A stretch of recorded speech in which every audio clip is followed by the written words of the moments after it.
نحمده ونصلي ونسلم على سيدنا ومولانا محمد رسوله النبي الأمين المكين الحميد الكريم الرؤوف الرحيم اما بعد فاعوذ باللہ من الشیطان الرجیم بسم اللہ الرحمن الرحیم۔ معزز ناظرین و سامعین گرامی، اللہ رب العزت کے فضل و کرم اور حضور مدنی تاجدار صلی اللہ علیہ وآلہ وسلم کے نلان پاک کے تصدق سے آج میرا موضوع ہے رمضان شریف اور قرآن پاک۔ عالم ناسوت اور عالم ملکوت دو باشندوں میں فرق ہے۔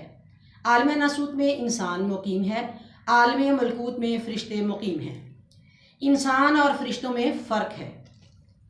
انسان کے تمام جرائم سنیے، گناہوں، حرص و ہوس، قتل و خون ریزی، دہشت گردی، افراط و تفریط، تعیش، فسادات، کفر و شرک، اور اس کے علاوہ طویل فہرست تیار کی جائے تو لمبی فہرست ہے۔ اس کے اعمال رذائل بہت زیادہ ہیں۔ انسان کی خواہشات کے بارے سنیے۔ انسان کے دل میں آرزوؤں کا ڈھیر ہے، خود ساختہ ضرورتوں کا انبار لگائے ہوئے ہے۔ خوراک کے بارے میں دیکھیے۔ کھانے پینے کی عبارت یہ ہے کہ انسان کی ضرورتوں اور اغراض کا ایک وسیع سلسلہ ہے۔ اس میں صبر اور شکر والی بات ہی نہیں ہے۔ اگر ان کے اعمال رذائل کی طرف جائیں تو وہ بڑی لمبی فہرست ہے، اور اگر خوراک کے سلسلے کو دیکھیں تو وہ بہت زیادہ وسیع سلسلہ ہے۔ سوال یہ پیدا ہوتا ہے کہ خوبصورت اور عالیشان عمارتوں، زرق و برق کپڑوں، لذیذ اور مرغن غذاؤں، زر و مال کے بغیر ہمارا خاتمہ ہو جائے گا؟ نہیں، ایسا بالکل نہیں ہے۔ تاریخ ہمیں بتاتی ہے جن بادشاہوں نے الفقر فخری کی صدائے پیغمبرانہ پر عمل کیا، انہوں نے بادشاہت اور سلطنت کو ٹھوکر مار کر فقیری اختیار کر لی اور اپنا نام تاریخ کے صفحات پر ہمیشہ کے لیے سنہری الفاظ سے زندہ کر کے گئے ہیں۔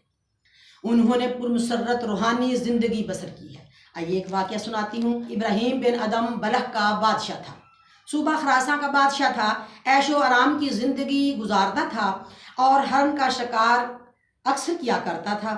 ایک دن ہرن کا شکار کرنے کے لیے وہ جنگل میں گئے تو وہاں سے انہوں نے جب شکار کر لیا تو ہرن جو تھا اللہ تعالیٰ نے اس کو زبان دے دی۔ وہ کہنے لگا علیک بالزاد الیوم المعاب، جو یہ تو سامان اکٹھا کر رہا ہے، جو کام کر رہا ہے جو یہ اچھا نہیں ہے، یہ شکار کا کام آپ کا اچھا نہیں ہے، آخرت کے لیے سامان اکٹھا کرو، یہ شکار نہ کرو۔ یہ بات سنتے ہی ابراہیم بن ادھم کی کایا پلٹ گئی، آنکھ کھل گئی اور اس نے اسی وقت ہرن کو چھوڑ دیا۔ اپنے گھر آیا، محل میں آ کر عبادت و ریاضت میں مشغول ہو گیا۔ عبادت اور ریاضت میں مشغول ہوتے ہوئے کئی دن گزر گئے تو اچانک اس کے گھر میں ایک آدمی ظاہر ہوا، اور وہ آدمی ہر کمرے کی طرف اس طرح دیکھ رہا ہے جیسے اس کی کوئی چیز گم ہو گئی ہے۔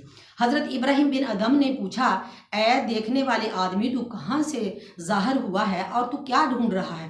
اس نے کہا، اے ابراہیم بن ادم، میرا اونٹ گم گیا ہے۔ آپ نے کہا، ابراہیم بن ادم نے کہا، اگر تیرا اونٹ گم گیا ہے تو اونٹ جا کر کسی صحرا میں دیکھ، کمروں میں اونٹ نہیں ہوتا۔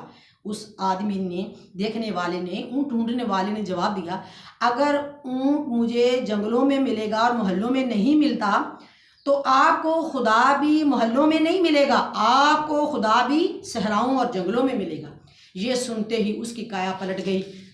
حضرت ابراہیم بن ادم جو تھے اسی وقت انہوں نے تخت کو چھوڑا، گدڑی پہن لی، صحرا میں نکل گئے، صحرا در صحرا سفر کیے، مکہ پہنچے، مجاورت کی، حضرت سلیمان سوری کی صحبت میں پہنچے، پھر فیضان ابن ایاز کی صحبت میں پہنچے، اللہ کی معرفت لینے کے لیے اللہ والوں کی صحبت میں بیٹھے، اللہ کا عشق لیا، گھومتے پھرتے دیوانے ہو گئے۔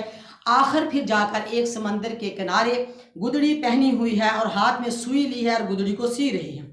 وہاں کے بادشاہ کو پتہ چلا، بادشاہ اس کو سمجھانے کے لیے آیا کہ اے ابراہیم بن ادم، تو میرے وطن میں آیا ہے، میں نے سنا ہے تو نے گدڑی پہن لی ہے اور سوئی دھاگا پکڑ لیا ہے، آپ نے یہ اپنا تخت سلطانی کیوں چھوڑا ہے؟ آپ نے ایسا کیوں کیا ہے؟ آپ نے اس لائن سے کیا لینا ہے؟ عیش و عشرت کی زندگی چھوڑ کر تو نے یہ درویشانہ اور فقیرانہ زندگی اختیار کر لی ہے، ایسا کیوں کیا ہے؟ ابراہیم بن ادم نے اسی وقت جواب دیا کہ پہلے ایک شاہی تھی، اب مجھے ایک اور شاہی مل، پاس اب دو بادشاہتیں ہیں، ابراہیم بن ادم نے اپنی سوئی سمندر میں پھینکی اور آواز دی، اے مچھلیوں جلدی لاؤ میری سوئی جو میں نے پھینکی ہے۔ لاکھوں کی تعداد میں، ہزاروں کی تعداد میں مچھلیوں نے سوئیاں پکڑی اور ابراہیم بن ادم کی خدمت میں حاضر ہو گئی۔ اور پھر ابراہیم بن ادم نے اس پوچھنے والے بادشاہ سے کہا، یہ دیکھ بادشاہت مجھے بحر و بر کی مل گئی، پہلے تو مجھے صرف اور صرف پہلے مجھے عالم ناسوت کی بادشاہت ملی تھی، اب مجھے عالم سفلا کی بھی مل گئی ہے، اب میں پانیوں پر بھی بادشاہت کرتا ہوں اور مجھے معرفت الہی مل گئی ہے۔ اور کہنے لگے، اے بادشاہ، تخت سکندری پر وہ تھوکتے نہیں، بستر لگا جن کا سرکار کی گلی میں۔ اور پھر یہ محمد سے وفا تو نے تو ہم تیرے ہیں، یہ جہاں چیز ہے کیا لوح و قلم تیرے ہیں۔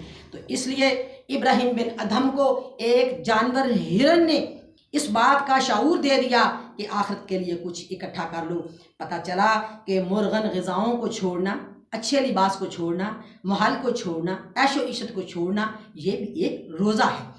ہر وہ کام جو اللہ کو ناپسند ہو اس سے پرہیز کرنا، متقی پرہیزگار بننا، یہ بھی ایک روزہ ہے اور معرفت الہی ملنے کا بہترین ذریعہ ہے۔ اب آئیے پیغمبرانہ زندگی کا جائزہ لیتے ہیں۔ پیغمبران کو ایک مدت کے لیے عالم انسانیت سے الگ کر کے عالم ملکوتی خصائص کا جامہ پہنایا جاتا ہے۔ وہ اس لیے ان کے پاس فرشتوں کا آنا جانا کر دیا جاتا ہے اور انسانی مخلوق سے دور کر دیا جاتا ہے۔ پیغمبران کو انسانیت کی پہچان کرائی جاتی ہے، پیغمبران کو فیضان نبوت عام کرنے کے لیے تیار کیا جاتا ہے، ان کی تعلیم و تربیت کی جاتی ہے۔ تو یہ جو ان کو تیاری کروائی جاتی ہے، ان کو خلوت نشینی کروائی جاتی ہے اور ان کو روزے رکھوائے جاتے ہیں۔ جس طرح اللہ تبارک و تعالیٰ نے سورۃ اعراف میں لکھا ہے، الستو بربکم، کیا عالم ارواح میں اللہ تعالیٰ نے روحوں سے فرمایا کیا میں تمہارا رب ہوں؟ اور پھر وَلِتُؤْمِنُنَّ بِهِ، تو ضرور بضرور ان پر ایمان لاؤ گے، اپنی شناخت کروا دی۔ قالوا بلا، ساری روحوں نے کہا کیوں نہیں، تو ہی خدا ہے۔ پھر اللہ تعالیٰ نے پھر وہاں تربیت دی عالم ارواح میں روحوں کو، کہنے لگے وہاں روح کون تھے؟ انبیاء کرام کی روحیں تھیں، ان کو اللہ تربیت دے رہا ہے وہاں اپنی شناخت کے لیے۔ وَلِتُؤْمِنُنَّ بِهِ، تو ضرور بضرور ان پر ایمان لاؤ گے، یعنی میرے نبی پاک صلی اللہ علیہ وسلم پر، اور وَلَتَنْصُرُنَّهُ، اور ضرور بضرور ان کی مدد کرو گے۔ آل عمران 81 آیت مقدس میں اللہ تعالیٰ نے اپنی بھی پہچان کروا دی انبیاء اکرام کو عالم ارواح میں، اور اپنے محبوب کی بھی کروا دی، وہاں تعلیم و تربیت دے دی ہے۔ اب ان انبیاء اکرام کو اللہ تبارک و تعالیٰ نے اس دنیا کو تربیت دینی تھی، تو پھر ان کو 40 دن کا روزہ رکھوایا، ان کو خلوت نشینیاں کروائیں، ان کو گوشہ نشینیاں کروائیں کہ اب وہ تربیت لے آئے ہو، اب دنیا میں آ کے انسانیت کی پہچان کرو اور فیضان نبوت کو عام کرنا ہے، تو آپ بھی روزہ رکھو، گوشہ نشینی کرو، آؤ میں تمہیں تربیت دیتا ہوں۔ تو اللہ تعالیٰ نے انبیاء اکرام کو بھی روزے رکھوائے ہیں۔ سب سے پہلے حضرت موسیٰ علیہ السلام کو گوشہ نشینی کروائی، ان کو روزے رکھوائے اور انہیں کوہ طور پر تورات کے حصول کے لیے بلایا کہ تمہیں تورات پر کتاب تم پہ تب نازل کی جائے گی، سب سے پہلے آپ 40 دن کا روزہ رکھیں، اور پھر 40 دن اور 40 رات ان کو بھوکا اور پیاسا رکھا گیا، اور پھر ان کو رات کی کتاب ملی، اور پھر وہ دنیا کو فیض دینے کے قابل ہو گئے، اپنی موسوی قوم کو انہوں نے سنبھالا۔ اسی طرح حضرت عیسیٰ علیہ السلام جو تھے ان کو بھی اللہ تعالیٰ نے اسی طرح 40 دن گوشہ نشینی کروائی، روزے رکھوائے، اور انہیں کوہ سعیر پر انجیل کے حصول کے لیے بلایا۔ وہاں آپ نے عبادت کی 40 دن اور 40 رات بھوکے پیاسے رہے، پھر جا کے اس طرح موسیٰ علیہ السلام کو تورات ملی، اسی طرح انجیل کی کتاب حضرت عیسیٰ علیہ السلام کو دی گئی۔ اس کے بعد اللہ تبارک و تعالیٰ فرماتے ہیں کہ حضور صلی اللہ علیہ وآلہ وسلم کو 30 دن اور 30 رات کھانے پینے سے بے نیاز رکھا گیا۔ وہ کیوں رکھا گیا؟ کہ آپ کو عبادت میں مصروف کرنا تھا، 30 دن عبادت میں گزارے ہیں اور کھانے پینے سے بے نیاز رہے ہیں۔ وہ واقعہ کب کا ہے؟ وہ جس مہینے کا ہے اس کے بارے میں اللہ تعالیٰ لکھ رہا ہے۔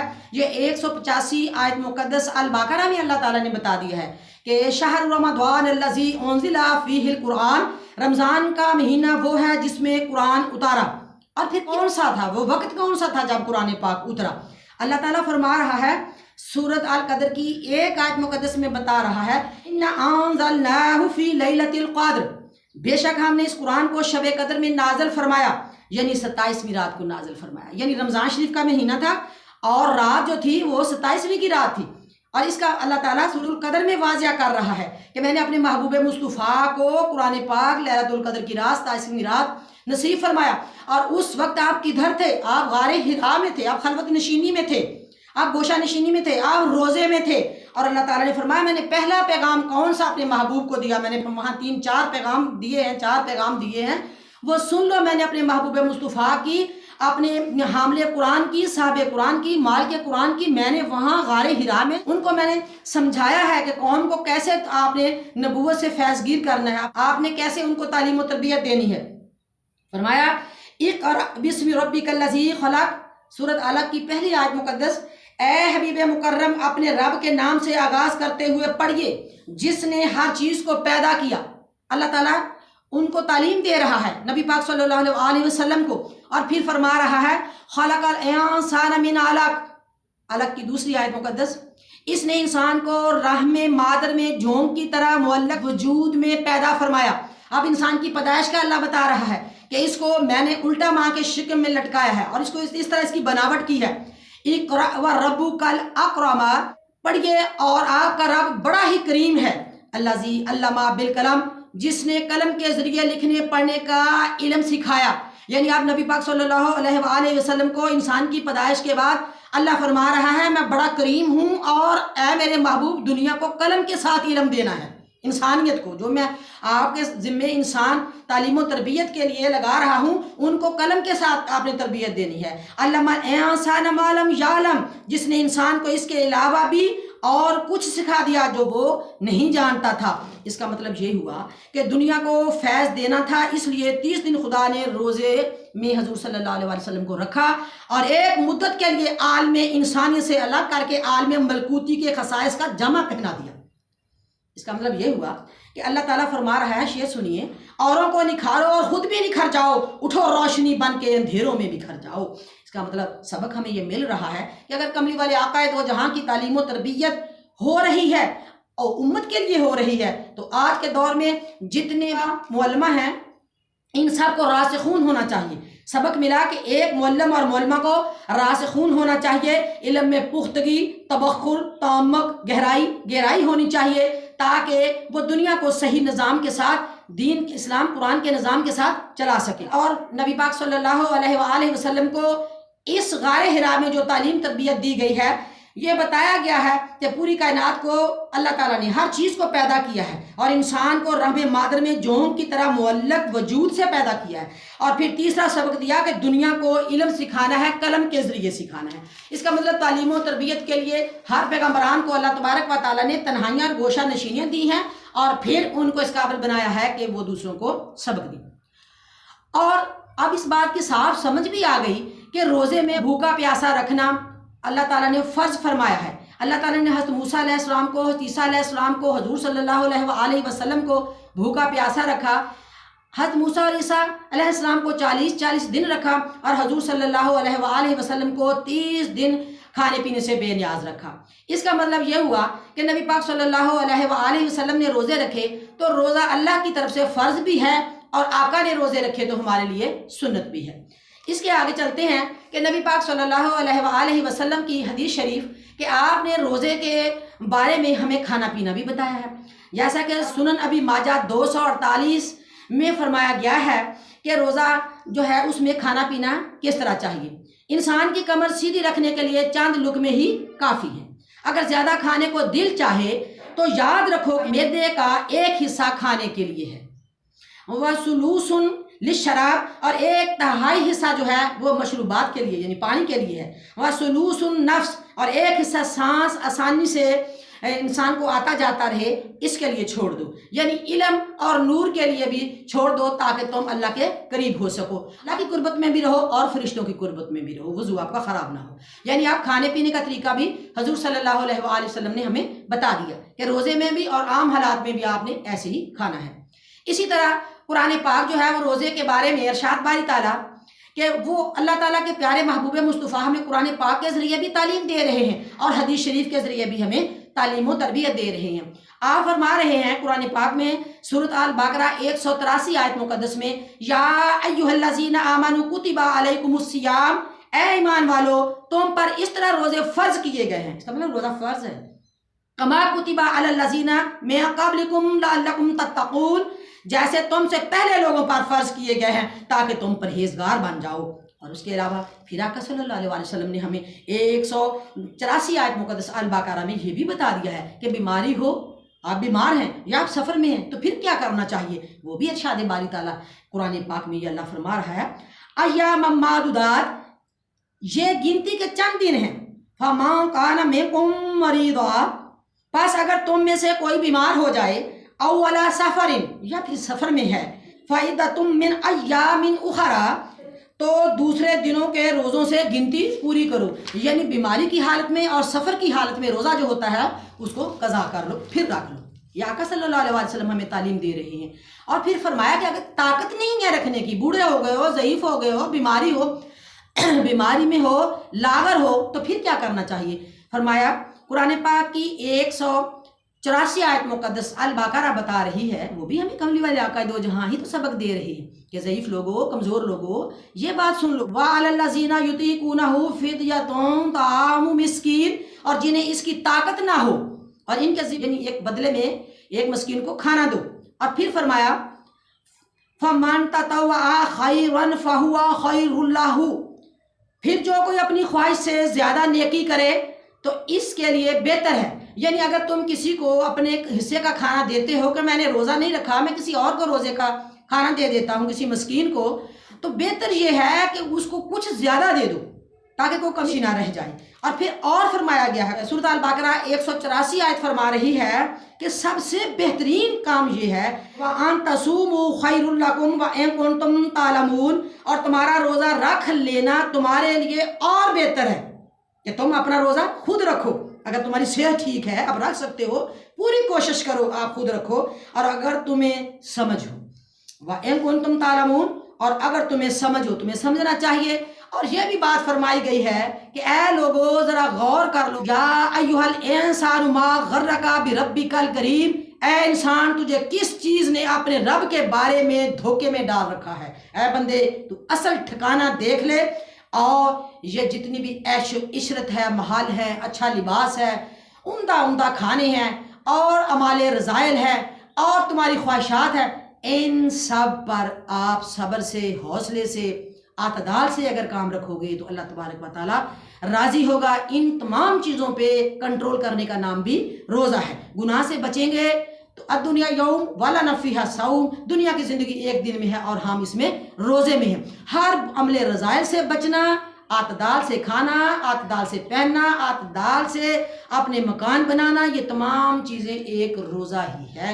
اپنے آپ کو ہم دعا کرتے ہیں کہ اللہ تعالیٰ ہمیں اچھی زندگی نصیب فرمائے۔ شعر بولتی ہوں، نہ دنیا سے، نہ دولت سے، نہ گھر آباد کرنے سے تسلی دل کو ہوتی ہے، خدا کو یاد کرنے سے۔ اے اللہ، ہم دعا کرتے ہیں کہ ہمیں قرآن اور سنت کے مطابق زندگی بسر کرنے کی توفیق عطا فرما، ہمیں میانہ روی اختیار کرنے کی توفیق عطا فرما، اور ہمیں ہر برے کام سے بچنے کی توفیق عطا فرما۔ وآخر دعوانا ان الحمد للہ رب العالمین وما علیہ الا البلاغ۔